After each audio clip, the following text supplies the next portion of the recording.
আসসালামু আলাইকুম। সবার আগে বাছাই করা 10টি আন্তর্জাতিক খবর জানিয়ে দেব। প্রথমেই থাকছে শিরোনাম। তবে তার আগে অনুরোধ থাকবে ভিডিওটিতে একটি লাইক দিবেন।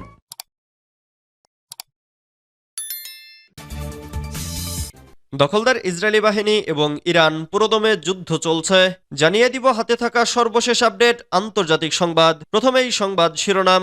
ইসরায়েলের আশদদ নৌঘাঁটিতে প্রথমবারের মতো হিজবুল্লাহর ড্রোন হামলা। এরপর জানিয়ে দিব তীব্র মানসিক স্বাস্থ্য সংকট ও আত্মহত্যায় বিপর্যস্ত ইসরায়েলি বাহিনী।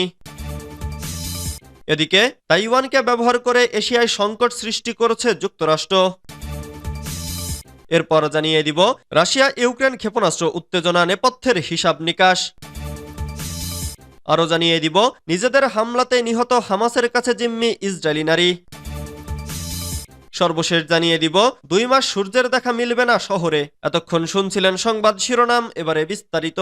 তবে অনুরোধ থাকবে ভিডিওটিতে একটি লাইক করবেন এবং কমেন্ট করে জানিয়ে দিবেন কোন জেলা থেকে আপনি আমাদের এই ভিডিওটি দেখছেন।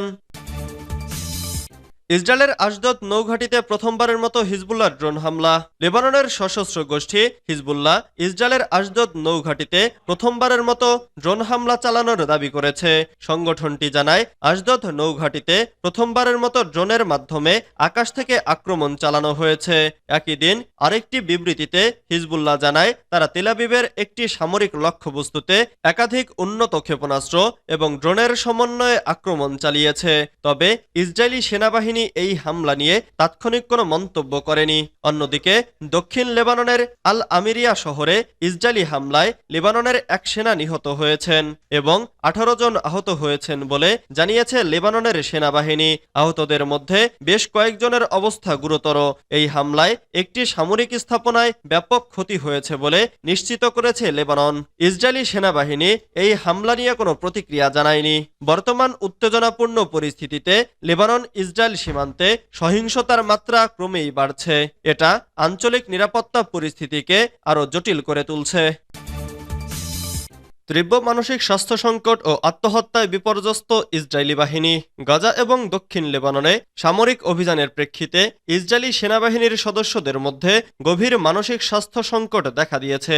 সম্প্রতি 6 জন ইসরায়েলি সেনা মানসিক চাপের কারণে আত্মহত্যা করেছেন। রোববার এক প্রতিবেদনে এ তথ্য জানিয়েছে ইসরায়েলি সংবাদ মাধ্যম ইয়েদিয়ত অহরনোত। যদিও ইসরায়েলি সামরিক বাহিনী এখনও এ বিষয়ে অফিসিয়াল তথ্য প্রকাশ করেনি, তবে প্রতিবেদনে উল্লেখ করা হয়েছে প্রকৃত আত্মহত্যার সংখ্যা আরও অনেক বেশি হতে পারে। এতে বলা হয়েছে ইসরায়েলি সেনাদের মানসিক স্বাস্থ্যের অবনতির কারণে হাজার হাজার সৈন্য সামরিক মানসিক স্বাস্থ্য ক্লিনিক বা ফিল্ড সাইকোলজিস্টের কাছে সাহায্যের জন্য যাচ্ছেন। ইসরায়েলি সেনাবাহিনীর মানসিক স্বাস্থ্য বিভাগের প্রধান লুসিয়ান তাৎসালর গত মার্চে জানিয়েছিলেন তখন পর্যন্ত প্রায় 1700 সেনা মানসিক চিকিৎসা গ্রহণ করেছে। প্রতিবেদনে বলা হয়েছে যেসব সেনা মানসিক সমস্যার সম্মুখীন হচ্ছেন তাদের 1/3 মধ্যে পোস্ট ট্রমাটিক স্ট্রেস ডিসঅর্ডারের লক্ষণ দেখা গেছে। এই মানসিক আঘাতের মাত্রা শারীরিক আঘাতের চেয়েও বেশি হতে পারে বলে প্রতিবেদনে আশঙ্কা প্রকাশ করা হয়েছে। তাইওয়ানকে ব্যবহার করে এশিয়ায় সংকট সৃষ্টি করেছে যুক্তরাষ্ট্র। রাশিয়ার উপপররাষ্ট্রমন্ত্রী আন্দ্রেই রুদেনকো অভিযোগ তুলে বলেছেন তাইওয়ানকে ব্যবহার করে এশিয়ায় গুরুতর সংকট সৃষ্টি করেছে যুক্তরাষ্ট্র। তিনি রোববার প্রকাশিত এক বক্তব্যে এ অভিযোগ করেন। একই সঙ্গে রুদেনকো মস্কোর পক্ষ থেকে তাইওয়ান ইস্যুতে চীনের অবস্থানকে সমর্থন পুনর্ব্যক্ত করেন। রুদেনকো বলেন ওয়াশিংটন এক চীন নীতিকে স্বীকৃতি দিলেও তা লঙ্ঘন করে তাইপের সঙ্গে সামরিক ও রাজনৈতিক যোগাযোগ এবং অস্ত্র সরবরাহ বাড়াচ্ছে। রুশ উপপররাষ্ট্রমন্ত্রী আরও বলেন এ অঞ্চলের ব্যাপারে যুক্তরাষ্ট্রের এমন স্পষ্ট হস্তক্ষেপের লক্ষ্য হল পিআরসিকে উস্কে দেওয়া এবং এশিয়ায় সংকট তৈরি করা যাতে তাদের স্বার্থ রক্ষা হয়। উল্লেখ্য চীন তাইওয়ানকে নিজেদের ভূখণ্ড হিসেবে দাবি করে, অন্যদিকে তাইওয়ান চীন থেকে আলাদা হতে চায় এবং এক্ষেত্রে তাদের প্রধান আন্তর্জাতিক সমর্থক এবং অস্ত্র সরবরাহকারী হল যুক্তরাষ্ট্র। যদিও উভয়ের মধ্যে আনুষ্ঠানিক কোনো কূটনৈতিক সম্পর্ক নেই। গত সেপ্টেম্বরেই মার্কিন প্রেসিডেন্ট জো বাইডেন তাইওয়ানের জন্য $567 মিলিয়ন সামরিক সহায়তা অনুমোদন করেন। রাশিয়া ইউক্রেন ক্ষেপণাস্ত্র উত্তেজনা নেপথ্যের হিসাব নিকাশ। ইউক্রেন যুদ্ধের সাম্প্রতিক ঘটনা মাঠে নয়, বরং আকাশে চলছে।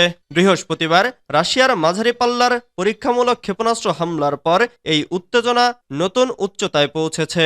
প্রেসিডেন্ট ভ্লাদিমির পুতিনের নেতৃত্বাধীন রাশিয়া দাবি করেছে তারা পরমাণু অস্ত্র বহনে সক্ষম একটি ক্ষেপণাস্ত্র পরীক্ষা করেছে, যদিও এটি পারমাণবিক ওয়ারহেড ছাড়া নিক্ষেপ করা হয়েছে। এই হামলায় ইউক্রেনের কেন্দ্রীয় শহর ডনিপ্রোতে কোনো বড় ক্ষতি হয়নি, তবে এটি একটি সপ্তাহব্যাপী পাল্টাপাল্টি হামলার ধারাবাহিকতা ছিল।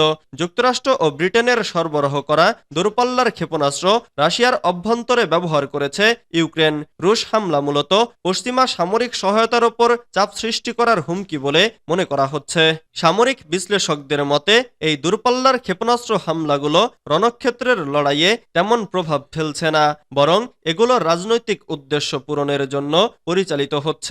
ইউক্রেন একটি শক্তিশালী অবস্থান অর্জন করে যুদ্ধবিরতির আলোচনায় সুবিধাজনক অবস্থানে যেতে চাইছে, আর রাশিয়া পরমাণু যুদ্ধের হুমকি বাড়িয়ে উত্তেজনা বাড়ানোর চেষ্টা করছে।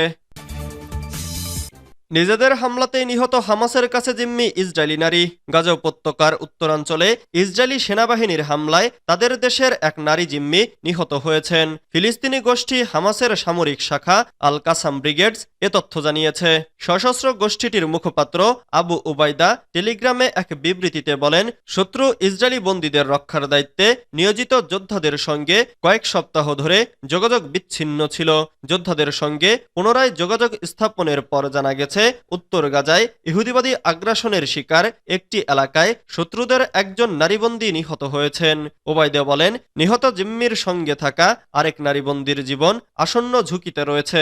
যুদ্ধাপরাধী নেতানিয়াহু, তার সরকার এবং তার সামরিক নেতারা তাদের বন্দীর জীবনের জন্য সম্পূর্ণ দায়বদ্ধ, কারণ তারা তাদের দুর্ভোগকে আরো বাড়িয়ে তুলতে এবং তাদের মৃত্যুর কারণ হিসেবে দাঁড়িয়েছে। আল কাসাম নিহত জিম্মির একটি ছবি প্রকাশ করে ক্যাপশনে লিখেছেন, নেতানিয়াহু ও হালেভির নতুন শিকার। 2023 সালের 7 অক্টোবর হামাসের হামলার পর থেকে ইসরায়েল গাজায় 44,000-এর বেশি ফিলিস্তিনিকে হত্যা করেছে।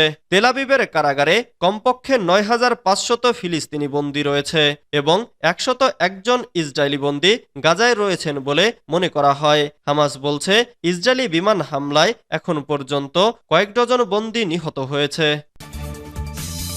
2 মাস সূর্যের দেখা মিলবে না শহরে।